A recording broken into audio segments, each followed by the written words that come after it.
ஒரு வீட்டுக்கு எப்போ பார்த்தாலும் தண்ணி அடிச்சு விடுங்க தண்ணி அடிச்சு விடுங்கன்னு சொல்லிகிட்டே இருக்கீங்களே, இது எதுக்காக சும்மா தண்ணி தண்ணி அடிச்சு விடணும் அப்படின்னு கேட்டிங்கன்னா, அடிக்கணுமா அப்படின்னு கேட்டிங்கன்னா கண்டிப்பாக அடிக்கணும்.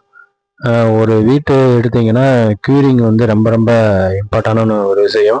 ஒரு காங்கிரீட் எடுத்தீங்கன்னா 21 டேஸ் நம்ம க்யூரிங் பண்ணுறது அவசியம். அதேமாதிரி ரூஃப் காங்கிரீட் போட்டாலுமே வந்து 21 டேஸில் நிப்பாட்டி வைக்கிறது ரொம்ப சிறந்ததாக இருக்கும். ஒரு சில இடத்துல வந்து 10 டேஸில் வேலையை ஆரம்பிங்கன்னு சொல்கிறீங்க. ரைட் தான், இருந்தாலும் 21 டேஸில் நம்மளுக்கு க்யூரிங் பண்ணுறது ரொம்ப அவசியம். அதே மாதிரி சுற்றி வந்து செங்கல் கட்டி இப்போனா பாத்தியை வந்து நிப்பாட்டுறாங்க. ஸோ அது வந்து என்னோட பொறுத்தளவு சிறந்தது கிடையாது. ஸோ குறிப்பிட்ட ஒரு 1 ஹவர் 2 ஹவர்ஸ்லேயே வந்து ட்ரை ஆக வாய்ப்பு இருக்குது. ஏன்னா தண்ணி ஃபுல்லாக அந்த செங்கல் வழியாக வெளியேறி தண்ணி பத்தாமல் போகும். அதனால் பழைய மெத்தட்லேயே வந்து நம்ம சிமெண்ட் கலவை போட்டு நம்ம பாத்தி கட்டுறதுல சிறந்ததாக இருக்கும். அதே போல் பிரிக் ஒர்க்கு பண்ணும் போதும் தொடர்ந்து ஒரு 5 or 7 டேஸ் வந்து க்யூரிங் பண்ணிட்டே இருந்தோம்னா மிக சிறப்பாக ஸ்ட்ரென்த் அந்த இது கிடைக்கும்.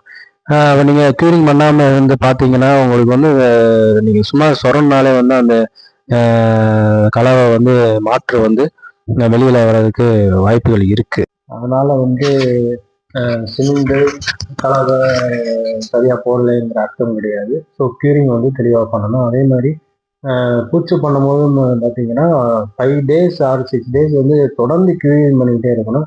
இல்லைன்னா கிராக் ஃபார்ம் ஆக வாய்ப்புகள் இருக்குது.